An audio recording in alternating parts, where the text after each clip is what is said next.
air, angin, tanah, manusia.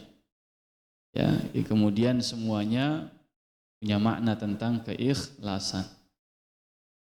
Nah, hari ini saya akan menyampaikan 6 hal yang Nabi sudah mewanti-wanti kita. Kalau selama ini ada istilah yadkhulunal jannata bighairi hisab, orang-orang yang masuk surga tanpa hisab, maka juga ada orang-orang yang masuk neraka tanpa hisab. Kalau masuk neraka, masuk surga tanpa hisab, artinya ketika dibangkitkan, maka sejak di mahsyar langsung terbagi, langsung digiring. Makanya dalam surat Al-Waqi'ah Allah mengatakan bahwa fa ashabul maimanati ma ashabul maimana wa ashabul masy'amati ma ashabul masy'ama was-sabiqunas sabiqun. Ada 3 kelompok. Ada yang maimana, ada yang masy'amah, ada yang sabiqunas sabiqun. Maknanya adalah golongan-golongan yang sebelah kanan ketika dibangkitkan posisinya ada di sebelah kanannya Nabi Adam. Dan akan dibawa, digiring langsung ke arah sebelah kanan. Ya. Begitu juga yang sebelah kiri. Akan dibawa, digiring langsung ke sebelah kiri yang tidak lain adalah neraka.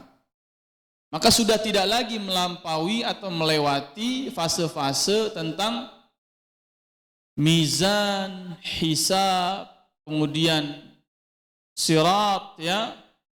Pokoknya langsung aja. Sebagaimana ada 70.000 orang yang akan masuk surga tanpa hisab. Hadisnya masyhur.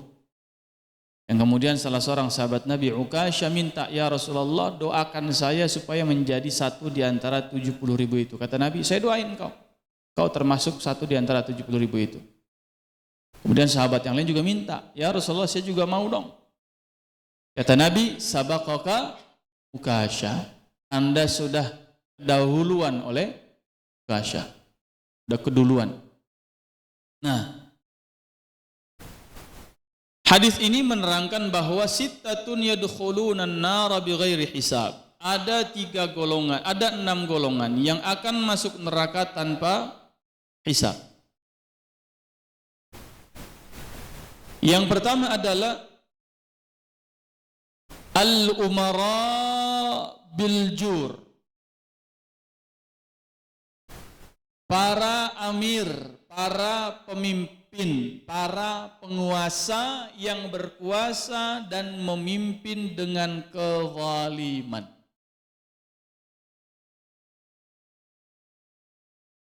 Ya. Mereka adalah para amir yang di tangannya ada perintah, ada instruksi, ada kuasa. Tetapi dengan kekuasaan yang ada pada tangannya itu menjadikan dia berkuasa dengan sewenang-wenang, yang dalam bahasa Arabnya disebut dengan jur, dengan kezaliman, tidak meletakkan sesuatu sesuai dengan haknya, tidak menempatkan sesuatu sebagaimana proporsinya, jur. Lawan kata adil. Sementara sebaliknya imamun adil, pemimpin yang adil masuk surga mendapatkan naungan di padang mahsyar. Dan ini berlaku pada semua level. Pemimpinnya pemimpin apapun. Karena yang ada pada tangannya amr, perintah, dia bisa memerintah. Dalam level terkecil, ketua RT. Ada Pak RT di sini? Ada? Hah? Mana Pak RT-nya? Nggak ada bang? Ada Pak RT? Pak RW ada Pak RW? Ya. Ada Bu RW, mana Bu RW? Hah? Ya. RT, RW, lurah, camat, wali kota, bupati, gubernur, presiden. Dari mulai yang kepala seksi, kepala apa lagi? Kepala unit, kepala seksi, kepala bagian, sampai kemudian kepala dinas. Dari yang manajer ini, manajer itu, sampai kemudian yang direktur dan seterusnya. Dari yang eselon sekian sampai yang eselon sekian. Dari yang hanya kemudian pimpinan di sekolah sampai kepala sekolahnya. Dari yang pimpinan di perusahaan sampai pucuk pimpinan di perusahaan. Dalam level apapun. Termasuk ketua DKM.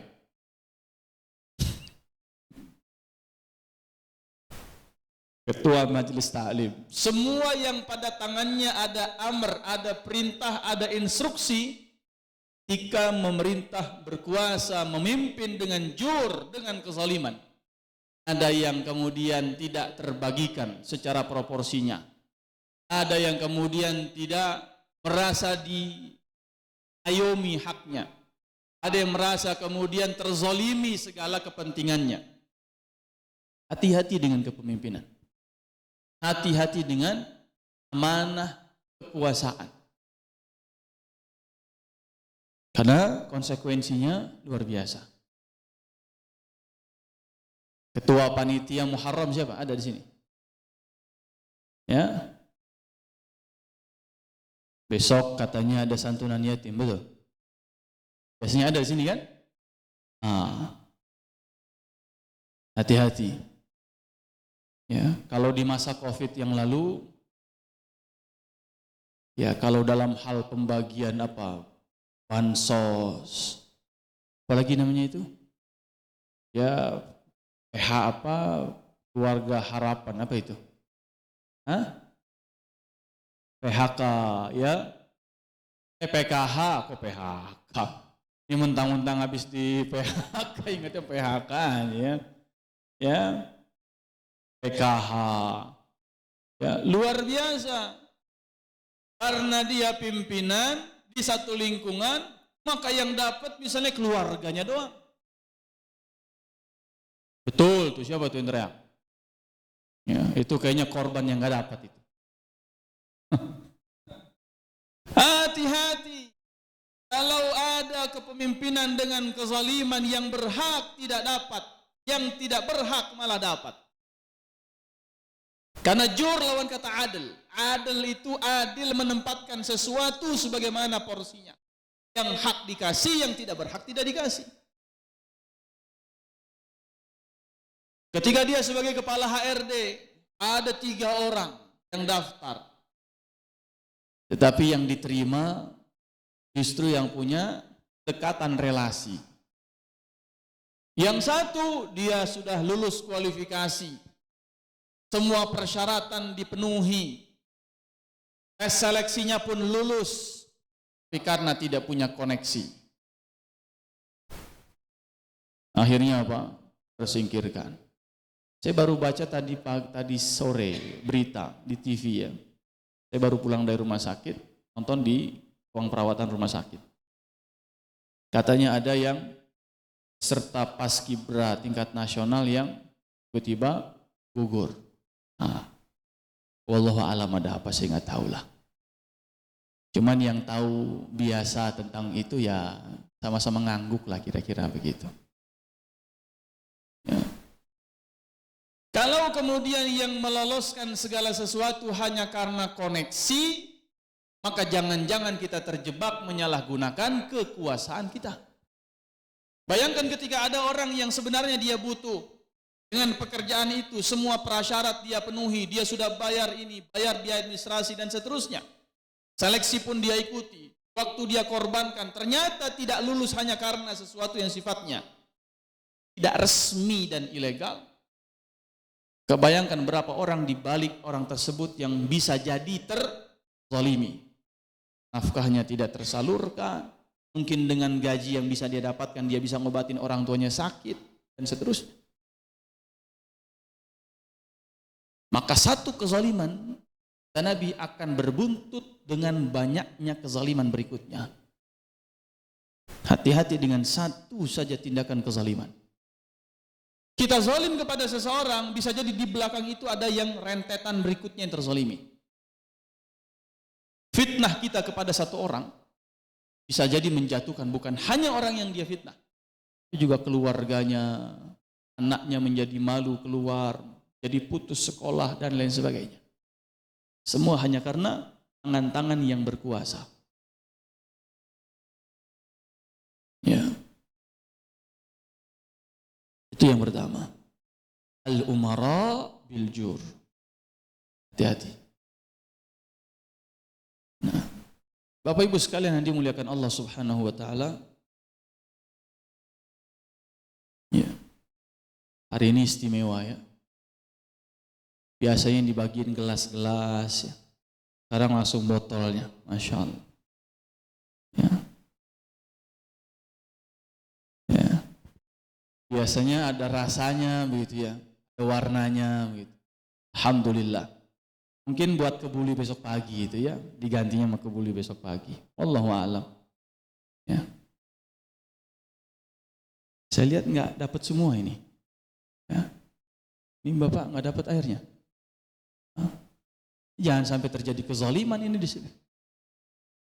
Ini masjid. Ya, bahaya ini kalau ada kezaliman di sini. Nah, Bapak Ibu sekalian yang dimuliakan Allah Subhanahu wa taala. Kemudian yang kedua,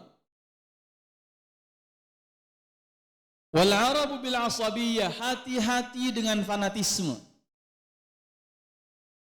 Fanatisme yang kemudian membutakan logika, cara berpikir dan akal sehat kita. Pokoknya kalau dari si fulan udah pasti benar semua. Kalau dari organisasi tertentu udah pasti benar semua. Kalau sudah yang ngomongnya si fulan udah pasti benar semua. Fanatisme. Al-asabiyah. Kalau sudah dari sukunya, dari kemudian etnisnya, dari kemudian pendapat orang tertentu, dari lembaga tertentu, dari tokoh tertentu, dan seterusnya, mazhab, dan seterusnya, hati-hati. Kenapa kok kita kemudian tidak boleh asabiyah? Al-arabu bil asabiyah, orang Arab fanatik dengan kearabannya. Maka di awal-awal Nabi diutus menjadi Nabi dan Rasul, Nabi sudah menegaskan, la fadla li arabiyyin ala ajamiyyin. Tidak ada satupun yang menjadi lebih utama antara orang Arab dibandingkan orang-orang selain Arab, kecuali takwa. Ya. Al-asabiyah menjadi penyebab masuk neraka tanpa hisab, karena orang kemudian lebih membanggakan status tentang dirinya. Padahal kita lahir ke dunia, Pak. Kan gak ada yang mesen mau jadi anaknya siapa. Kita nggak pernah mesen lahir sebagai suku apa. Kita nggak pernah mesen lahir warna kulit kita seperti apa. Kita nggak pernah mesen lahir ini hidung kita mancungnya ke depan atau mancungnya ke dalam. Kita nggak pernah mesen juga. Mata kita antara yang belok dan minimalis kita nggak pernah mesen juga.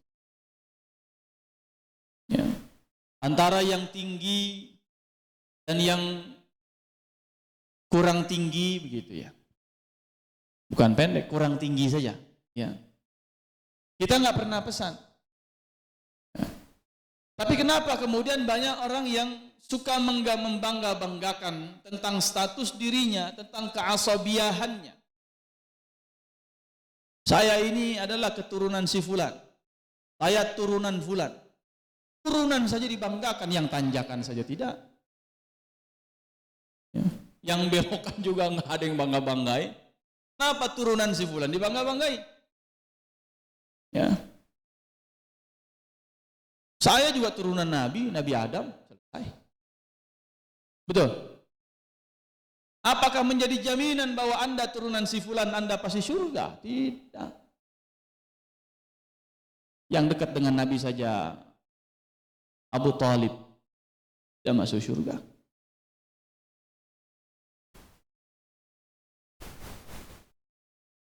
ini background kita biasa. Saya hari Ahad kemarin itu si kajian maghrib lagi serius begitu. Tiba-tiba backsoundnya tahu bulat digoreng dadakan 500-an. Langsung buyar, saya lupa apa tadi ya. Saya tanya, Bu tadi saya ngomong apa terakhir? Bingung juga semua. Yang ada pada nggak nyimak, mungkin ngantuk kali ya. Ngangguk doang gitu, Masya Allah.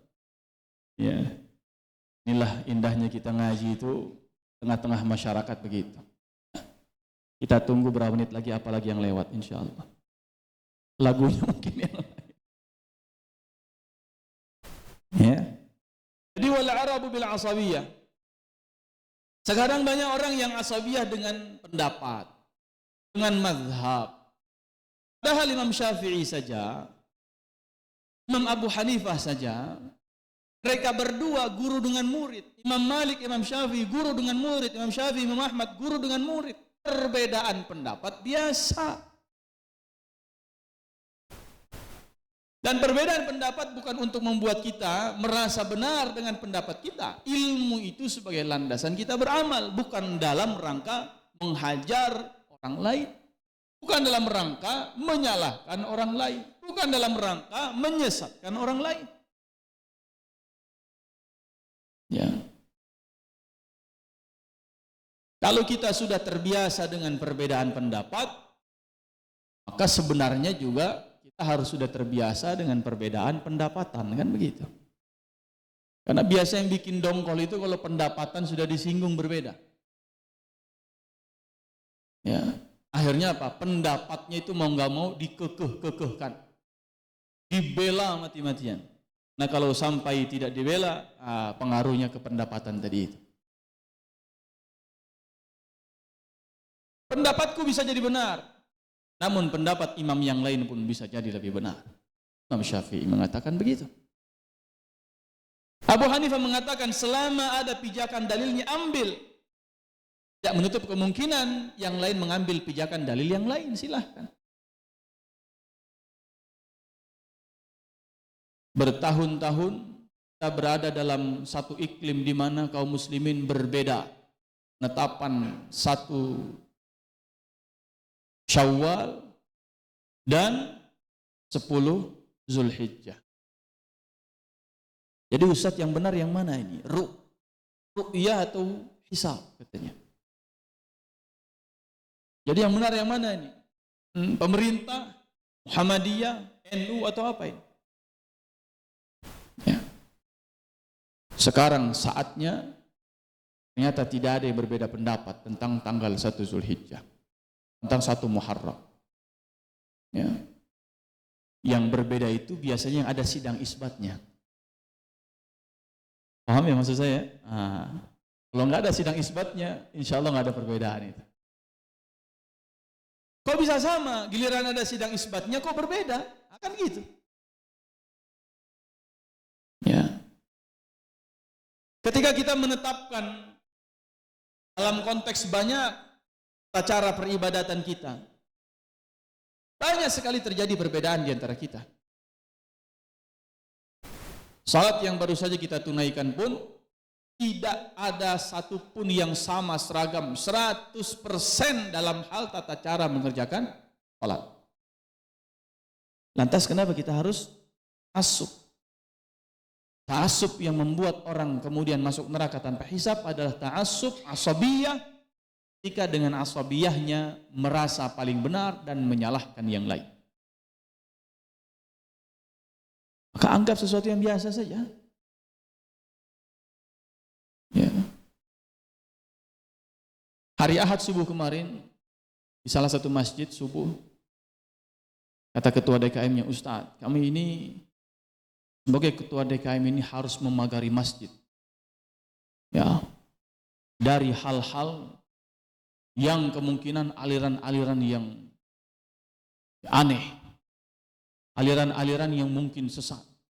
Tugas kami berat, Masya Allah. Harusnya apa? Anggap ringan saja. Gimana sesatnya?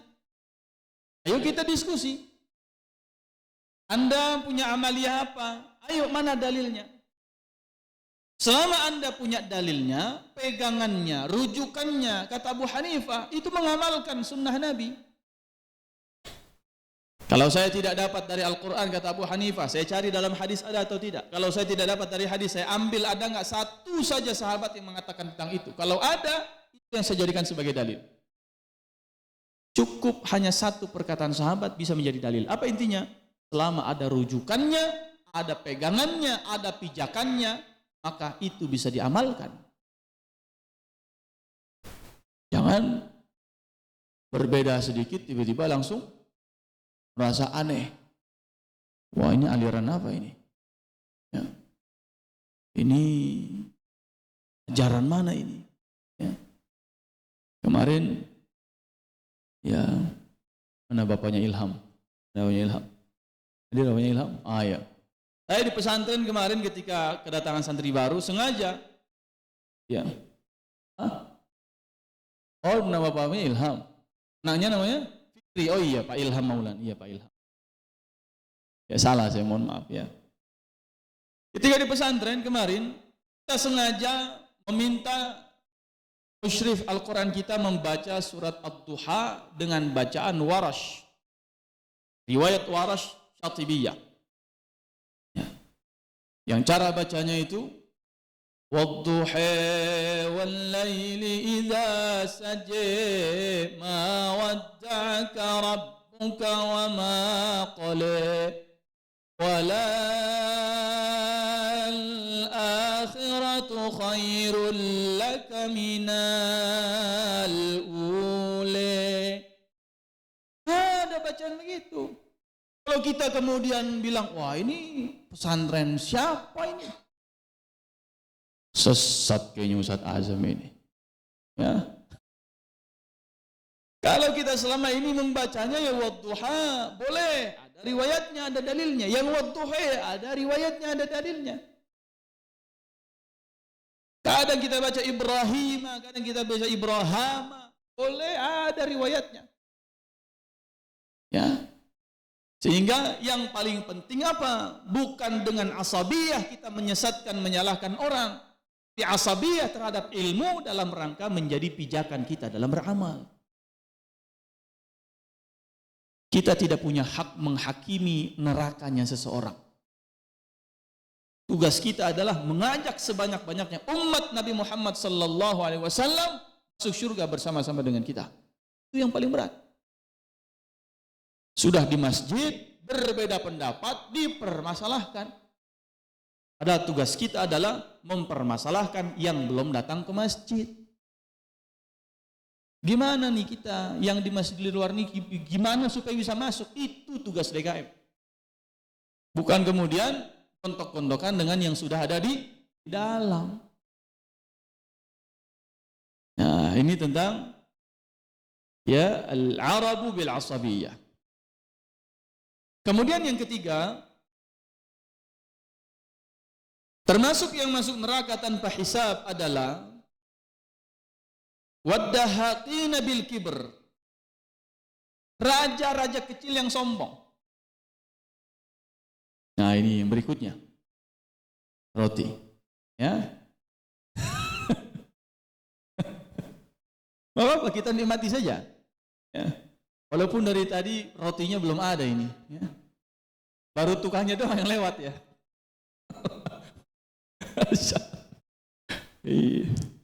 Ada tuh tukang roti ngasih kode DKM, panggillah saya, kan begitu tuh. Segera diwujudkan, Ustaz. Segera diwujudkan. Segera. Alhamdulillah. Pokoknya kalau yang satu nggak kelihatan di masjid, biasanya lagi ngolah sesuatu di belakang. Ya, oh beliau ada, insyaallah. Saya mana tadi? Dahaqin ya. Jadi raja-raja kecil yang sombong. Maksudnya apa? Dia cuma dikasih kewenangan sedikit, tapi sombongnya bukan main. Sombongnya bukan main. Ya, dia manahin baru jadi ketua panitia kegiatan Ramadan. SK-nya dari ketua DKM. Ketua DKM ngasih masukan, Pak, nanti sebaiknya pas iktikaf itu masing-masing ya, bawa bantal sendiri dari rumah. Bapak ketua panitia saya, ya Bapak nggak percaya sama saya, nah, Bapak nggak usah ikut campur. Ini biar jadi kehendak saya. Putusan kami sebagai panitia tidak boleh ada satupun yang bawa bantal ke masjid.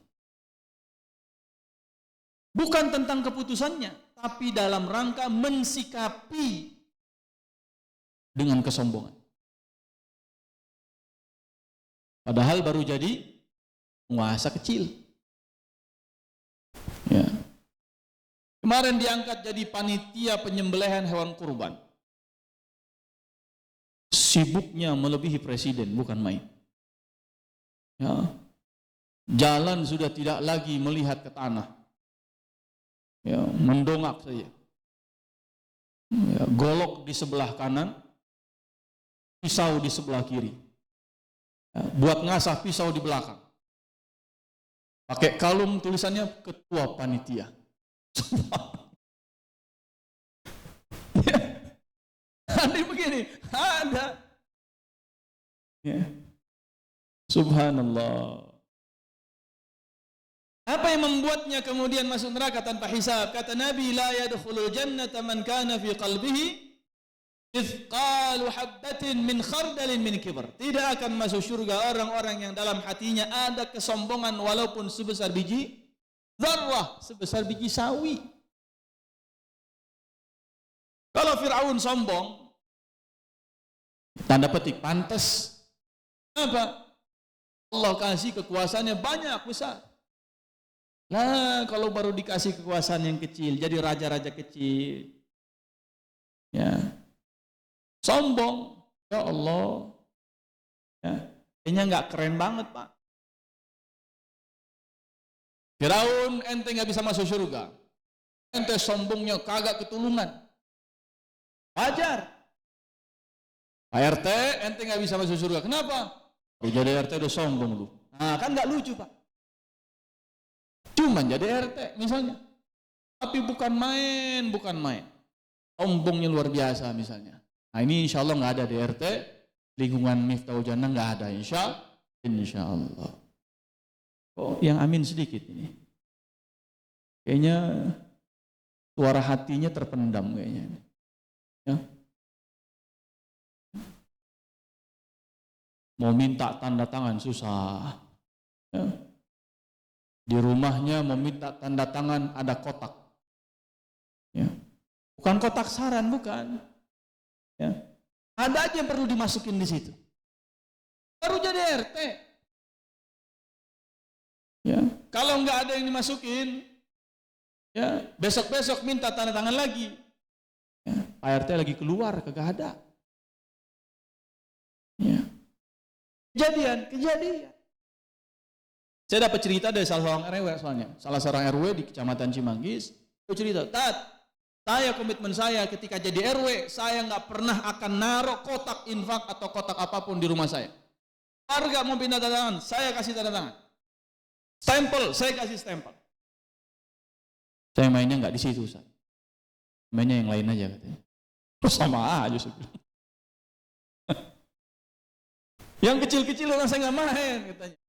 Saya minta sama rumah sakit aja itu katanya. Saya minta sama ini aja. Ya sama aja. Tapi minimal adalah ya, baiknya.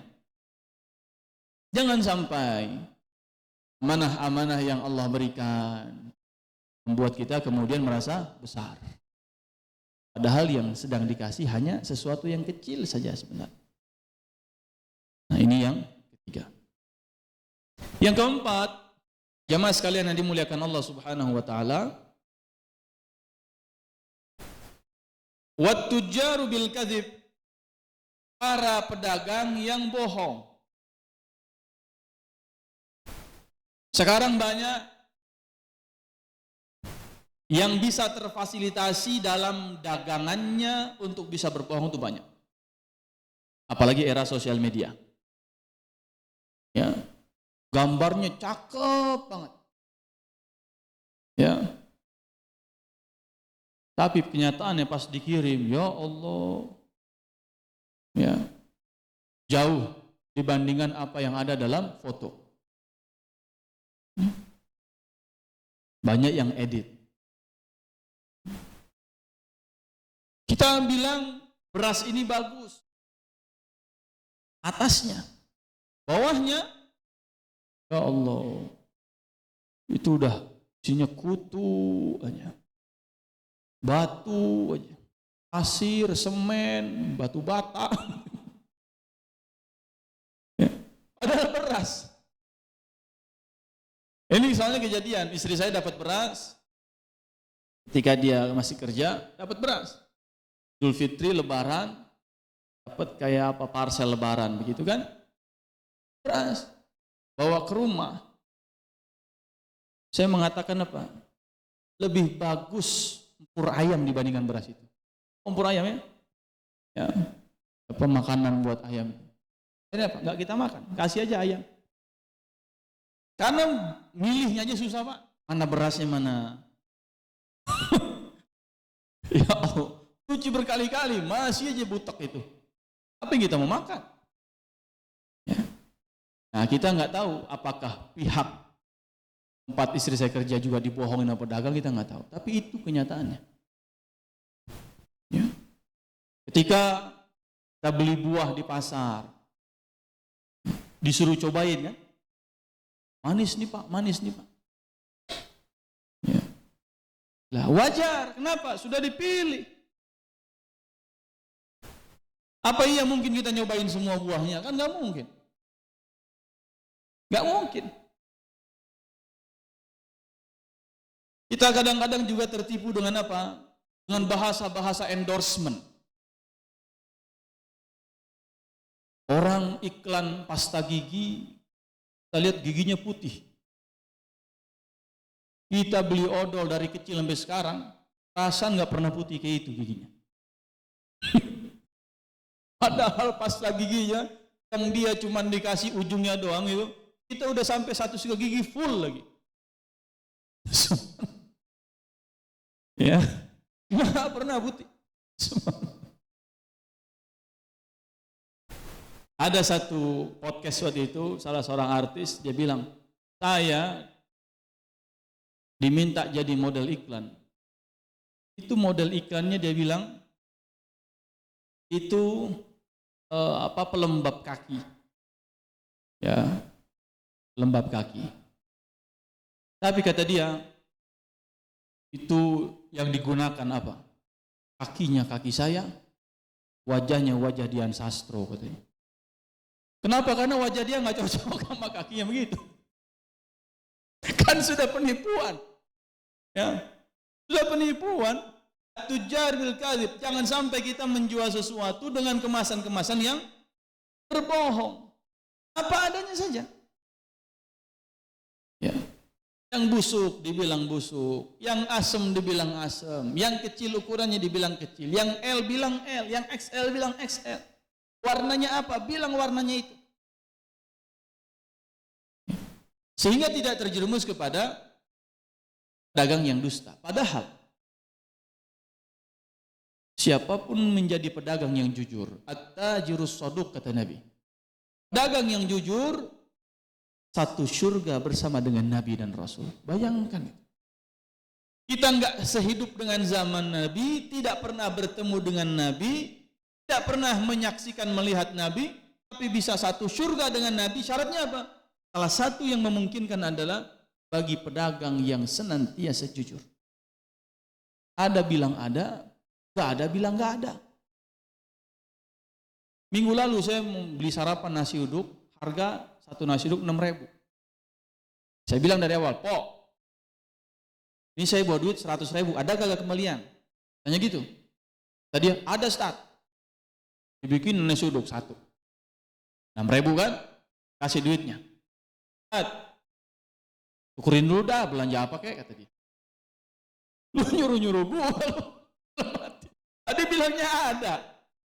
Sekarang udah saya kasih duit, dia bilang cari apa kayak belanja dulu nggak apa-apa. Jadi ada nggak Pok? Udah Ustaz nggak apa, bawa dulu dah. Kalau emang Ustaz lagi mampir nggak apa-apa, mampir baru bayar. Saya bilang Pok, saya gak tahu ntar sore masih hidup apa kagak. Kagak lucu Pak, kalau kagak jadi masuk surga cuman gara-gara 6.000. Nggak lucu, benar. Kalau kita punya utang 6 miliar nggak jadi masuk surga, emang wajar. Cuman kan kagak enak misalnya, gara-gara 6.000 kagak jadi masuk surga. Ya. Diawali dengan apa? Dengan bohong. Ada kembalian ada gampang. Udah dibuatin suruh cari lagi kembaliannya. Suruh belanja yang lain. La ilaha illallah. Bilang aja kalau nggak ada, bilang nggak ada. Ya. Jangan sampai gara-gara kemudian nggak jadi beli, akhirnya apa? Diakal-akalin, ada kembaliannya. Ya, begitu. Kita belum bicara yang jual bensin. Ya. Dulu kan sempat tahun berapa saya lupa itu, 30 SPBU sedepok, 24-nya itu curang. Dulu tapi, saya nggak tahu sekarang. Sekarang sih katanya ya, semua sudah standar katanya. Ya. Yang eceran-eceran bensin 1 liter 12.000, pertalite tamak 15.000. Botolnya ukuran 1 liter. Tapi bensinnya nggak nyampe full. Berarti nyampe 1 liter nggak? Enggak. Bilang aja bensin 1 botol segini, nggak usah bilang 1 liternya. Oh, yang dijual bukan 1 liter kok. Ya kan? Ngomong aja apa adanya. Misalnya begitu. Ya. Sehingga hal-hal yang kecil, kalau kita berdagang dan itu sebagai 9 dari 10 pintu rezeki yang Allah sudah siapkan bagi kita. Tapi ternyata yang kita lakukan adalah memanipulasi, berdusta, tidak apa adanya. Kita terjebak, jangan sampai gara-gara yang kecil, surga yang sudah kita pupuk dengan amal soleh dan ridha Allah menjadi buyar. Dan sayang. Masuk nerakanya tanpa hisab lagi. Ngeri.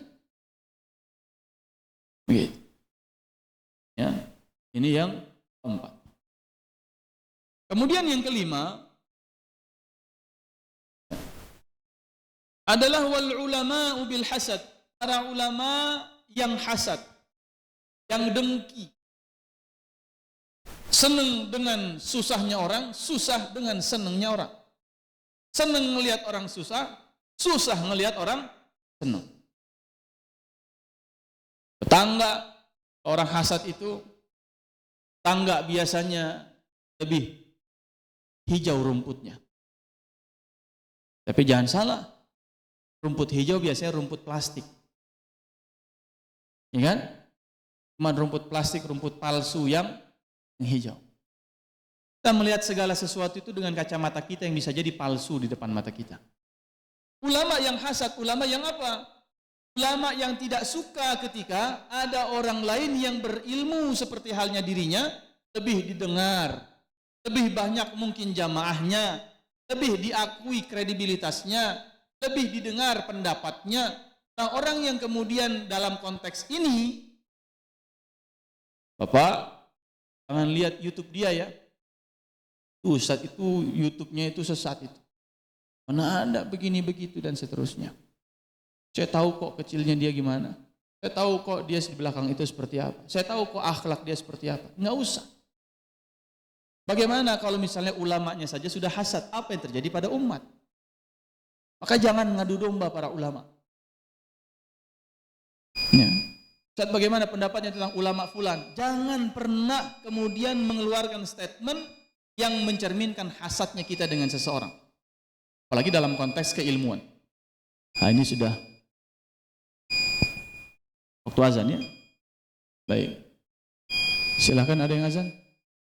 Kita lanjut lagi berapa menit? 10 menit? Baik, 10 menit kita lanjutkan. Silakan yang azan jawab. Oh ini dia, benar kan? Oh. Bila azan